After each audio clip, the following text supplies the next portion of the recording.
Au commencement était la parole, et la parole était avec Dieu, et la parole était Dieu.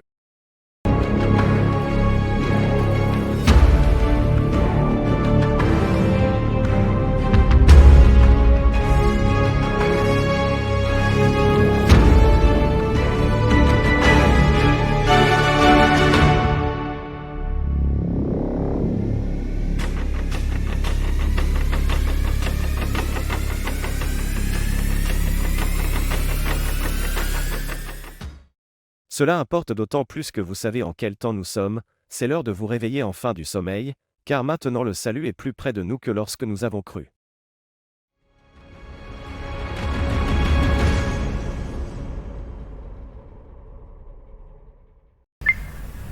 Shalom. Kimia na mokonzi Yesu ezala na mabota na bino pe passer dimanche malamu na mokolo na lelo elongo na biso na émission ya retour à la parole de Dieu. Lelo tozali kolobela likambo etali but ya émission oyo. Pourquoi tosali émission oyo? Kasi avant na kota na mozindo ya émission nasingi na yo ndeko ozwi libaku ya kotala video oyo okamata telefone na yo mema yango esika ya mutu moko aza maladi chaye bolanda na ye émission oyo ensemble ou bien partager video oyo na ndeko oyo yebi kazobela tindela ye video oyo alanda émission oyo ekosunga ye makasi napesi yo 30 secondes le temps au partager video oyo na ndeko oyo aza na difficulté tolanda spot ya émission na biso.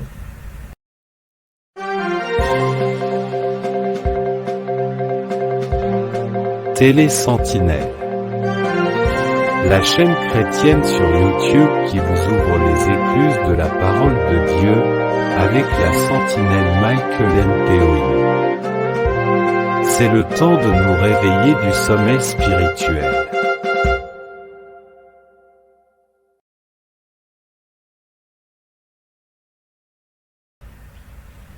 Merci bien-aimé.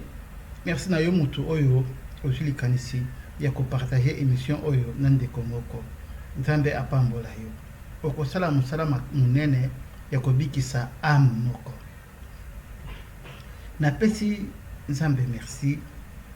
Nakobanda émission oyo na ko rendre ba action de grâce na ngai pa Nzambe po apesi ngai na yo bomo ya ofele.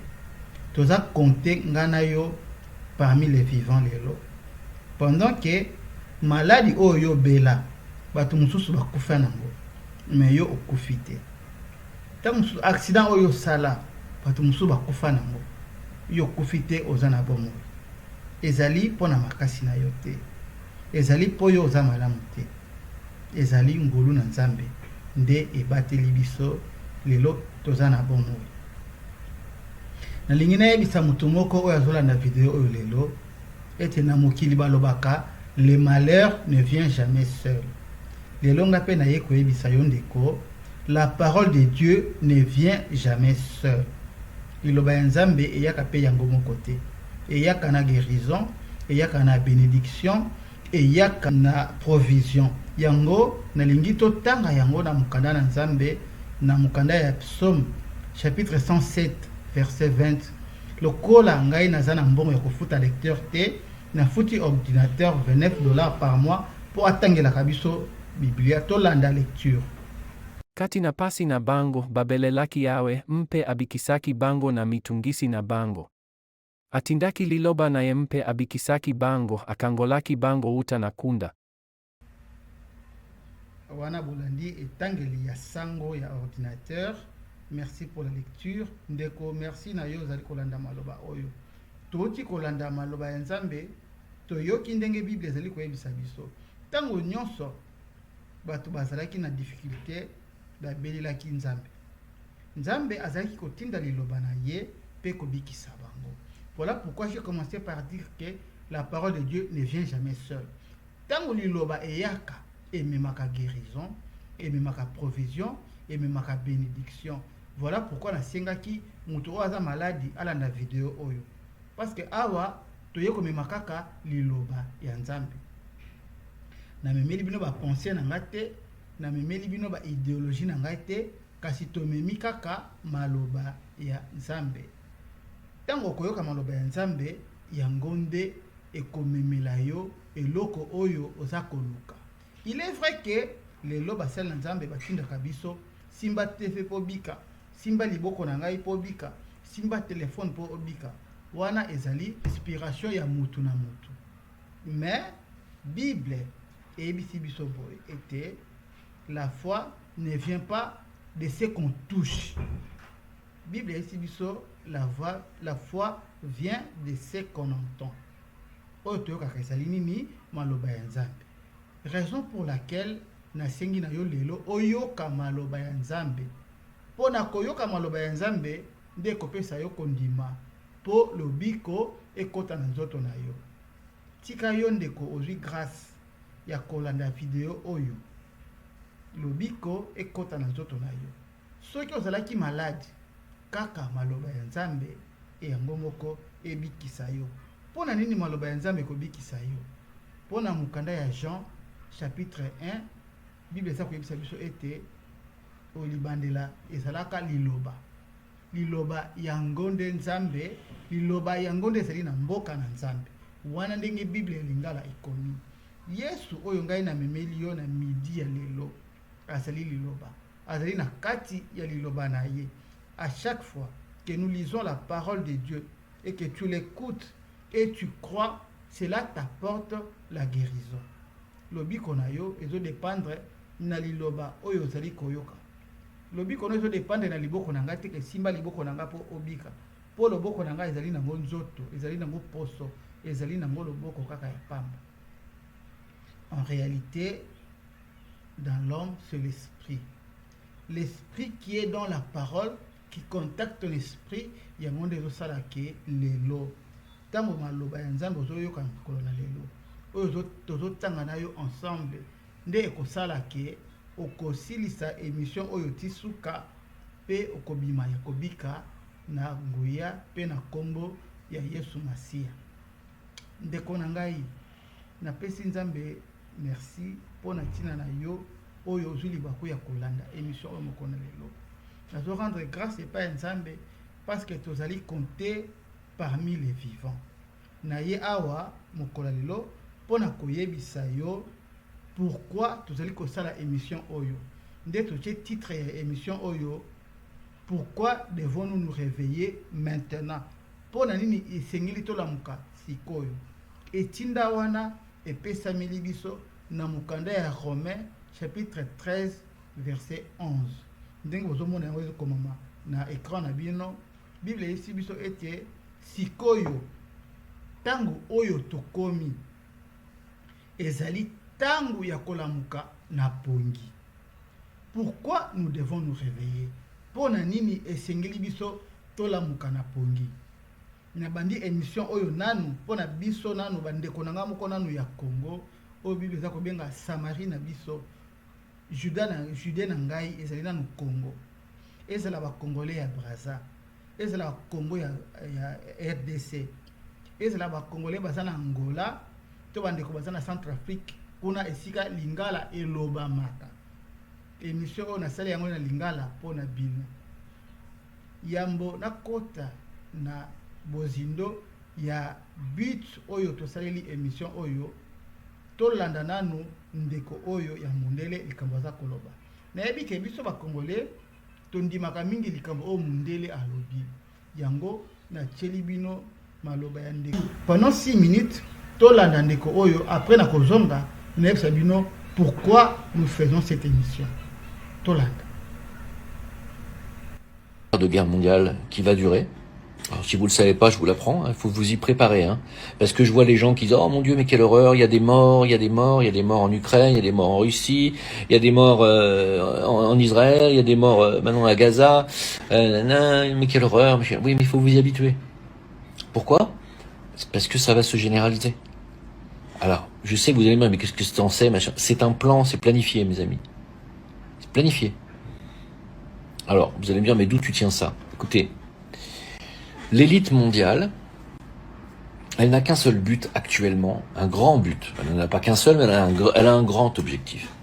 C'est dépeupler la planète. Hein. Alors ça, vous allez me dire, je le tiens d'où? Alors, c'est pas compliqué, hein.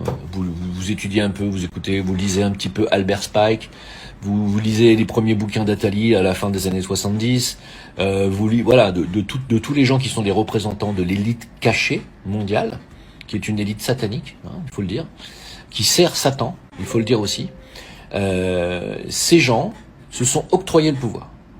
Ils ont acheté la politique, ils ont acheté les médias, ils ont acheté maintenant le pharmaceutique, ils ont acheté les polices et les armées, et ils tiennent la justice, et la justice mondiale.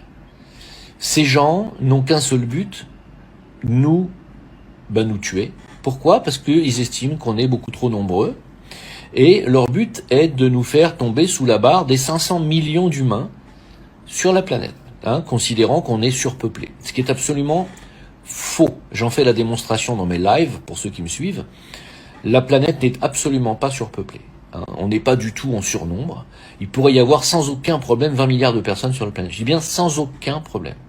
Je tiens à rappeler que une récente étude a démontré que si chaque être humain, c'est-à-dire les 8 milliards d'humains que nous sommes aujourd'hui, si chaque être humain avait 1000 mètres carrés chacun pour construire sa maison et avoir son potager, 1000 mètres carrés, mes amis, hein, vous en êtes loin, hein, avec vos appartements de 50 mètres carrés, pour la plupart, vous en êtes très loin. Si on avait tous 1000 mètres carrés, les 8 milliards d'humains tiendraient sur la superficie du Brésil.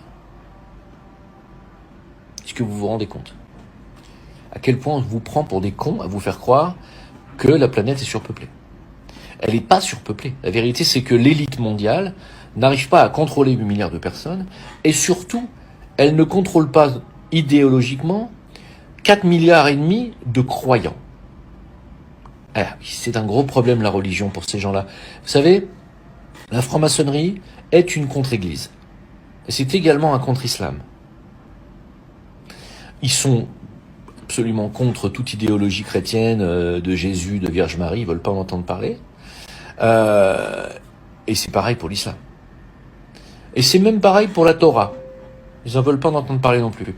Par contre, le Talmud, ils aiment bien, ça les dérange pas, et voilà, ça il faut le dire aussi. Hein. Mais les bouddhistes, les hindouistes aussi, il faut pas oublier. Donc voilà, pour eux, il y a entre 4 à 6 milliards de personnes à éradiquer très vite.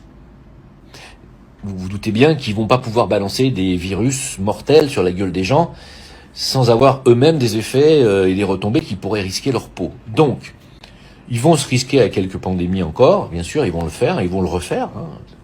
Là, l'OMS nous vient de nous annoncer que c'est la distribution de viande animale qui va créer la prochaine pandémie.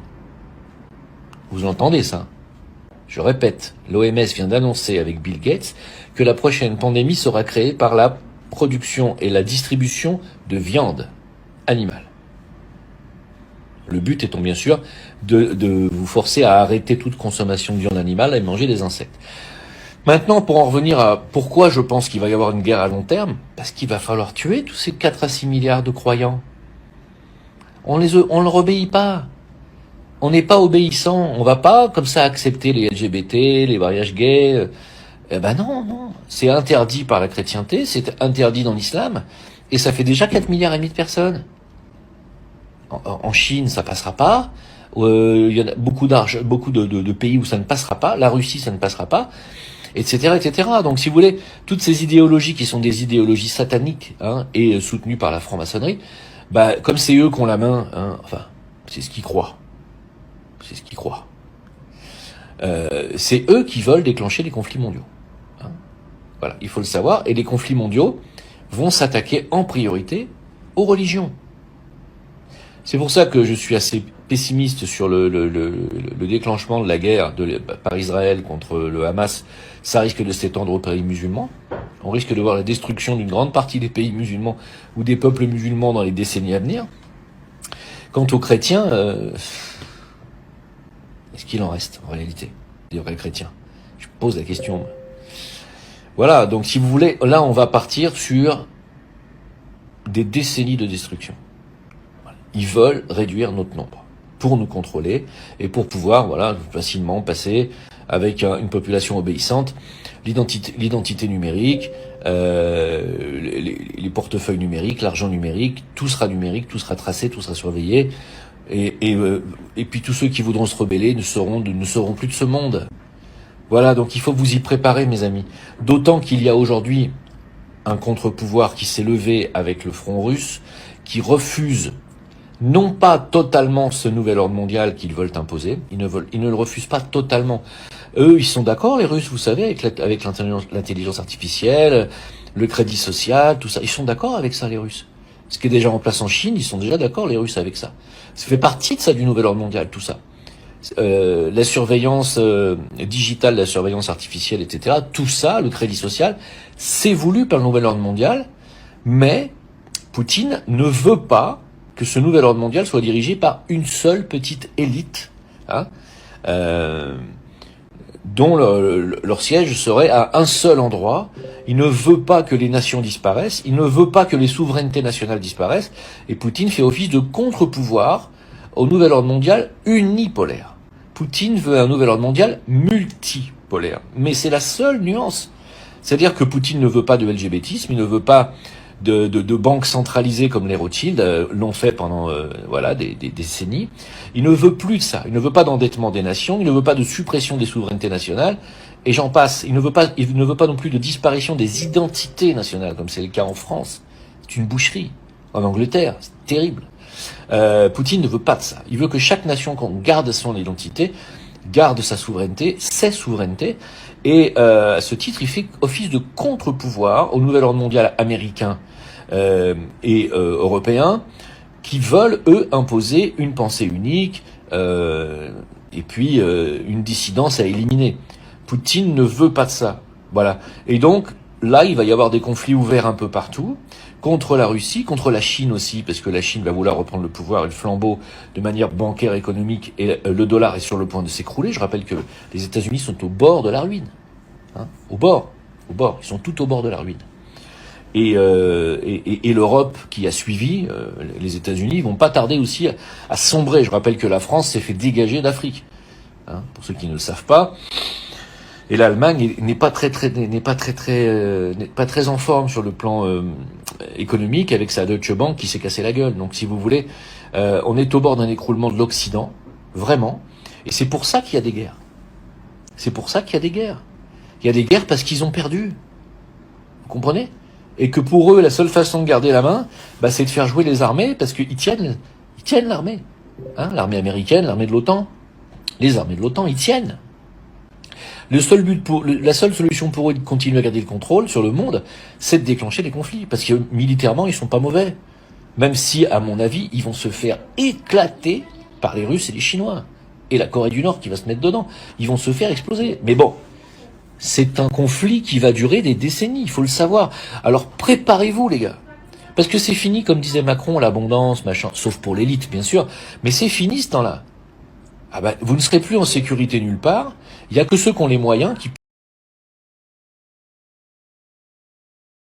ndenge nini badécideur ya mokili bazwi mokano mpona kokombattre bato nyonso oyo bandimelaka nzambe ezala oza chrétien soki kaka ondimelaka nzambe batelemi baextermine bato mpona nini mpo bino bato bozondimela nzambe bozotelemela makambo na bango bazosala bena makambo ebele makambo ya ba homosexualité makambo ya ba lesbienne makambo ya ndenge na ndenge bino bato bondimelaka nzambe bozotelemela bato wana bango pe balingi kolala te nde bazwi décision ya koextermine bato mais objectif na bango makasi ezali nde bapopulation baza kondimela nzambe et raison pour laquelle boza komona baguerre ya Israël même guerre oyo ezosalama na Congo na este eza pamba te mosapi ya monguna eza na kati ya guerre wana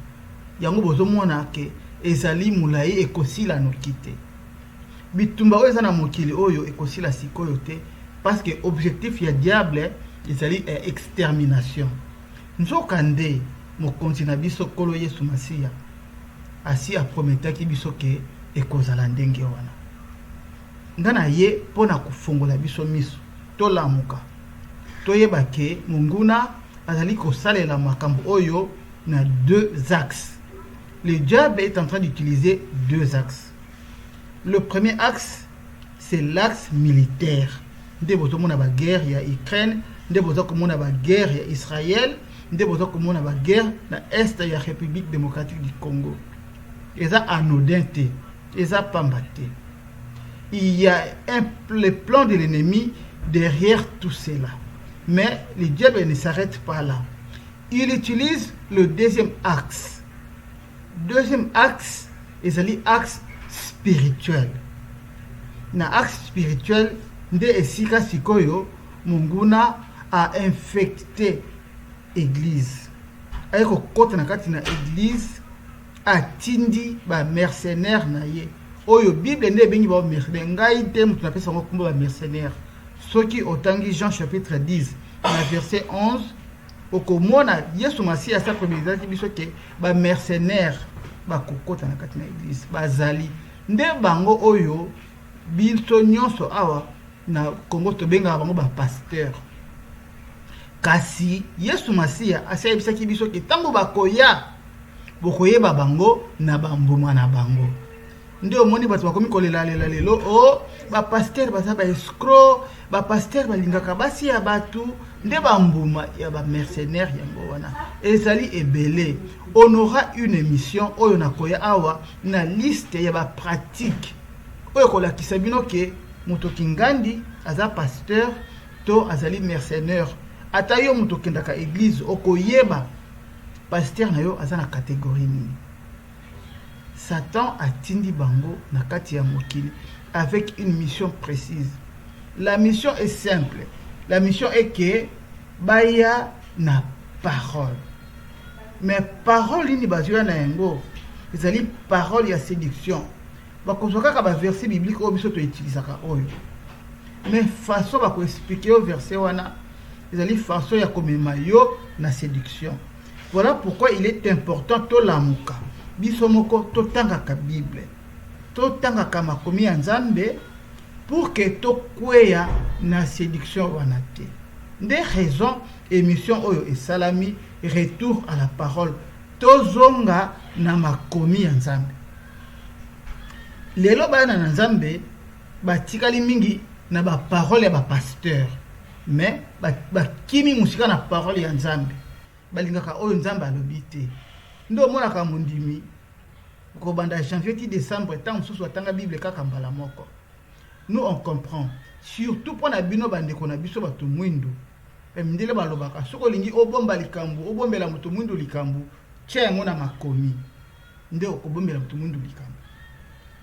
Comprenant tout cela, nde to sali émission oyo ya retour à la parole pour chaque semaine te me la kabino ba écriture pe to tangaka ensemble. Pour te dire que batu mingi bazana culture ya kotanga te ya ko vérifier be nyonso ba ko yebisa na église andimika ka ndiyo amen ezandenge wana nzoka nde bato batondi na église mingi ba mercenaire de batondi na église nde bazana mbongo nde baseli ba église ya minene ya kitoko oyo to ko mema bato musika na liloba na Nzambe nazo pesa bino ndakisa moko oyo ko fongola bino miso. Pour comprendre que l'objectif na bango ezali ya ko éloigner yo na parole de Dieu. To kende kaka na atmosphère o ezana ba église lelo. Ndoko comprendre que ba mercenaire bazana mbongo pe na objectif ya ko éloigner biso na parole ya Nzambe. Bato wana bazoya asombi ndako ya kitoko, asombi sala kitoko, atongi église. Kasi botala kati église on ezali nini. Okomona église ezali bazwi biloko nyonso o ezalaka na boîte de nuit. Nde bachili bino na église. Ba lumière, bazwi température ya boîte de nuit ba mimeli na église. Pourtant ozokota kuna ozwa directement atmosphère ya prière te mais atmosphère ya bar. Okute église mususu eza penda sala concert. Nyonso atmosphère penda ya sala spectacle ndeko kuta na église lelo. Nzoka nde prophétie ya apôtre Paul ekokisani sikoyo. tant alobaki que j'ai cherché le monde, je l'ai trouvé dans l'église. Et c'est là que ekokisama ki tango wana te lelo nde ekokisami. Kota na ba église ba mercenaire okomona ozoyeba te naza na boîte de nuit to naza na église. Bazosala yango sciemment. Basali yango na but que tango yo mondimi okoti na kati ya église ozala na attitude nini. Ba créer déjà atmosphère ya hôtel. Ba créer déjà atmosphère ya boîte de nuit. Pour que l'esprit na yo ezala connecté na parole te. Mais esprit na yo ezala connecté na esprit ya boîte de nuit. Pendant que le prédicateur azoteya maloba zoloba eza kitoko makasi français pe ya kitoko, mais bon remarquez bien et produisaka nini, ça ne produit absolument rien. Tango ya kala ba église to banaye koseka église ya Mandalala ezalaki outi église ya Mandalala, tu as la vie, tu reçois la vie par la parole. Okomona moto azongi ndaku dans repentance, à se repentir. Moto azonga ndako outi église azui une décision te likambo na bande ko sala songolo na tiki yango abondeli pe atiki likambo wana abandi vie mosusu. Mais lelo moto ake église azane kaka ndenge moko na moto ake wenge muzika, même attitude, même résultat. Pona nini? Parce que ba éloigné yo na eloko oyo epesaka vie. Eloko epesaka vie ezali parole. Bible lobi la foi vient de ce que on entend. Mais les loba na nzambe bazo ke koyoka nini na kati ya ba église ya kitoko oyo tozala oyo ba église oyo ya boîte de nuit oyo. Qu'est-ce que nous entendons? Na kobanda ko tshela bino ba prédication ya ba mercenaires wana na émission oyo. Yebongo boyeba bolanda boyeba, qu'est-ce que nous attendons? Tout ki ndaka koyoka ka nini. Nzokande totangi na bino awa na Psaume 107 verset 20. Bible za koyebisa biso babelelaki nzambe atindaki nini? Atindaki liloba na ye pe apekisaki bango. Mais maloba nini bana nzambe bazokende koyoka lelo ezali o Bible za kobenga ba coloquinte, ezali ba poison batie na kati ya biloko ya kolia nde ezokomela bana na nzambe. Yango moni eza ko produire eloko te. Frère, tala yo moko osali combien d'années depuis au banda ko sambela? Qu'est-ce qui a changé dans ta vie? Et ça par rapport ya parole oyo ozali kolia. Santé ya mwana ebanaka par rapport ya biloko oyo aliaka na ndako na bango. Mwana oyo aliaka bien na ndako na bango abimi na balabala, na mwana oyo aliaka malamu te na ndako na bango babimi na balabala. Okomona bango baza différent. Yango nde bozomona lelo tozana bandimi akendaka na église, mais tala vie na ye, tala vie na ye. Repentance na vie ya bato eza te, bomo ya bonzambe na vie ya bato eza te, kobanga nzambe eza te. Pourquoi? Parce que biloko baza koliesa biso lelo na ba mercenaire eza pasi. Na lobite ke ba pasteur nyonso lelo baza ba mercenaire.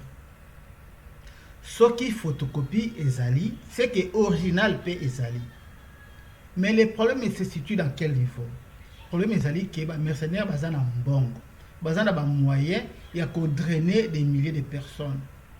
Ba vrai serviteur de Dieu mingi bazali na ba milliers na ba condition moko ezali humble, baza na ba milliers ezali bato kutu bachaka bango kate, baza na ba moyen te ya kozala na ba télévision ko babimaka na TV bayeba na makasi, baza ba star te. Nde eloko na souligner leloko yebisa yango wana. Des serviteurs de Dieu, des vrais serviteurs de Dieu ne sont pas comptés parmi les stars, parce que Yesu na biso ye moko azalaki star te. Yango wana Juda ifalaki akende kopesa ye bise po bayeba lakisa binemi na ye te Yesu yeyo po ayebanaki azalaki star te, azalaki condition humble. Ba apôtre nyonso bazalaki batu malgré ba grand miracle bazalaki kosala, mais c'était des gens qui ont vécu dans des conditions humbles. Ndenge pe toza lelo. Ba oyo nyonso ya Nzambe. Oyo bazali kosalela Nzambe na bosolo. Pour la plupart, ils sont dans des conditions humbles. Baza ba starte. Nzambe atikala kosala na ba starte. Tous les grands ou bien grands pasteurs que vous voyez dans l'évangile aujourd'hui, pour la plupart, je vous assure que ce sont des mercenaires. Nazola ba makambu ovagite pona kozonga awa avec des preuves. Nakoya na ba liste. Il y a certaines pratiques oyo ekolakisa biso ke tel c'est un mercenaire, tel c'est un serviteur de Dieu. Ngai naza arbitre te po na pesa batumbano nalobake oyo nde pasteur ya bien oyo nde ya mabe. Wana eza musala nzamba pesi ngai te. Nzamba pesi ngai kaka musala ya sentinelle. Musala na ngai ezali ya kobeta mbela, ya kobeta ngonga, koyana makomi kochana mesa ensemble. Ndenge kaka nazobimisa makomi boye totanga ensemble po toyeba ko se situer tolamuka na pongi. Je préviens que na ba émission oyo na kobanda koyela bino ba liste ya ba verset biblique ebele te pona ko employer bino. To kobanda kotanga une ou deux versets ça suffit. Yango émission ezali pe ya mulayi makasi te pendant 30 minutes.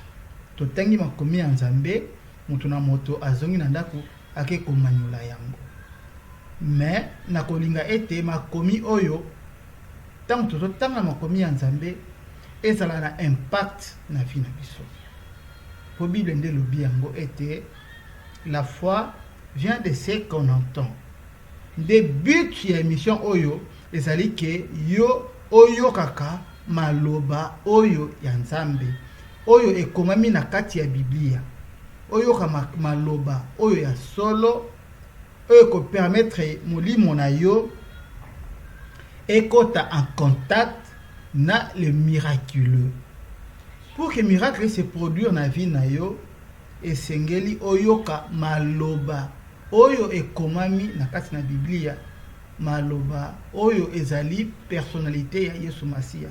Yango nde ko sala que lorsque tu écoutes, ezo kota kati na yo, ezo lamusa kondima na yo, pour que kondima na yo ezala suivi na miracle oyo oza nango besoin. Miracle ya spectacle te. Awa toujours le miracle ya spectacle te. Losala miracle po bato babeta maboko bakomisa te. Yesu Masia asalaki miracle na but. But ya miracle ezalaki salut. Ezalaki miracle ya kolakisa puissance ya pasteur te. Pote ba ke pasteur aza puissant te. Yesu asalaki miracle po ba aza puissant te. Voilà pourquoi na bangonga mosusu Yesu azalaki kosala miracle parce que sabatu ke kanga monoko kokende koloba yango te. Po objectif na ye ezalaki te bato bakumisa ye. Nde tozomona pa ba mercenaire lelo akosala miracle po bato bakumisa ye ke aza danger, aza munene. Objectif ya miracle ezali te salut ekota na kati yango na lobi chaque fois ozota la vidéo oyo ya émission oyo memaka yango pa moto aza malade, moto aza na ba difficulté, moto aza na ba problème. Po maloba ya Nzambe eza na puissance okangola. Pasteur nde akangola kate. Yesu nde mokangoli à travers sa parole. Nde objectif ya émission oyo retour à la parole. Bana Nzambe balamuka bakota à contact na parole na Nzambe po parole na Nzambe emema salut na bomoi na bango ndenge toti kotanga na psaume chapitre 107 verset 20. Babelelaki Nzambe, Nzambe atindelaki bango parole na ye pe abikisaki bango. Yo oza koyoka parole oyo lobiko ekota pe na bomoi na yo soko za malade eke olandi video oyo tisuka tika lobiko ya Nzambe ekota na kati ya bomoi na yo.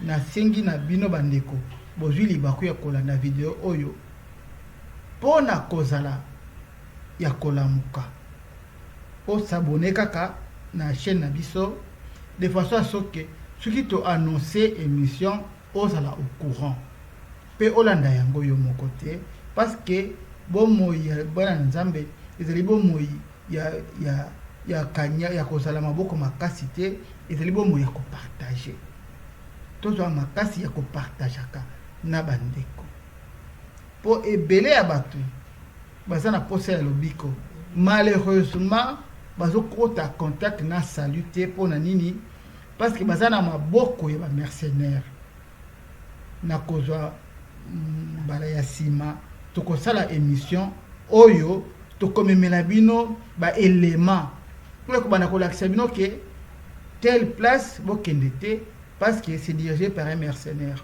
eza na bato mingi bamitunaka na mokili oyo mpona kopona eglize ya malamu esengeli nini komituna sur question wana te parce que à partir ya baélément tokomemela bino okozala capable ya koyeba kodétecter un bon serviteur de Dieu, un vrai, pas un bon, mais un vrai serviteur.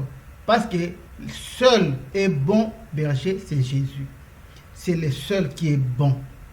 Bisson sototikali oyo basala nzambe oyo. Pourquoi ça nos vrais serviteurs de Dieu mais pas bon.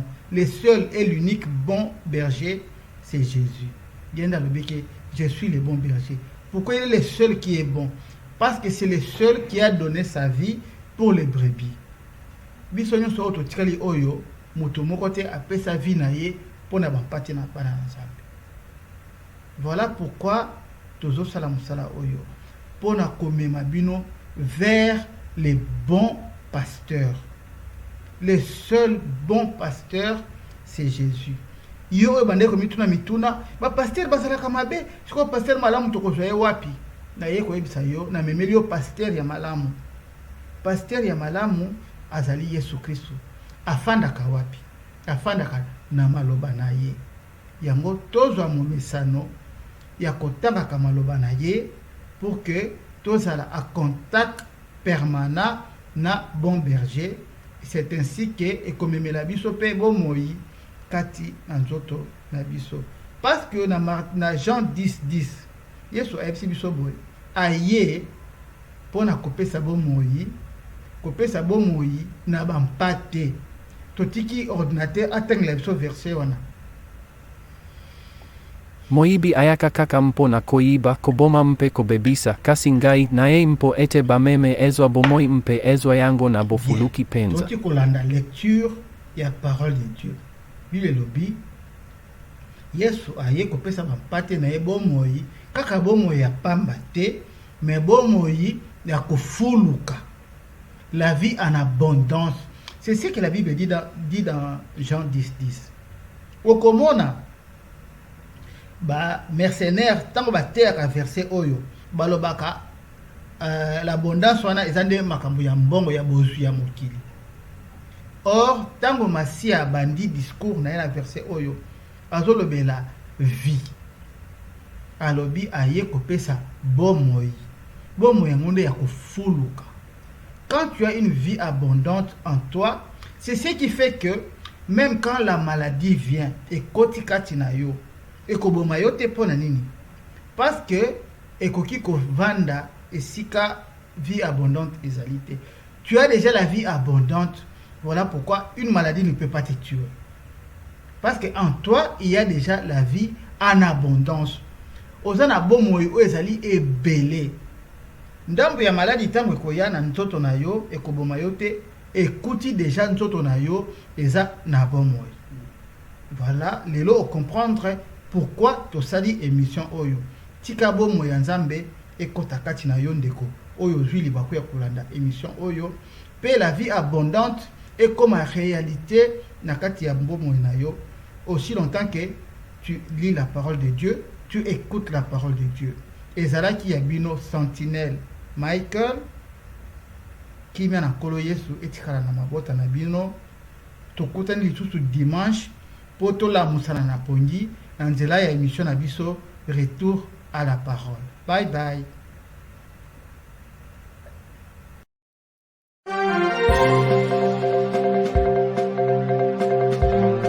Télé Sentinelle. la chaîne chrétienne sur YouTube qui vous ouvre les écluses de la parole de Dieu, avec la sentinelle Michael Mpoyi. C'est le temps de nous réveiller du sommeil spirituel.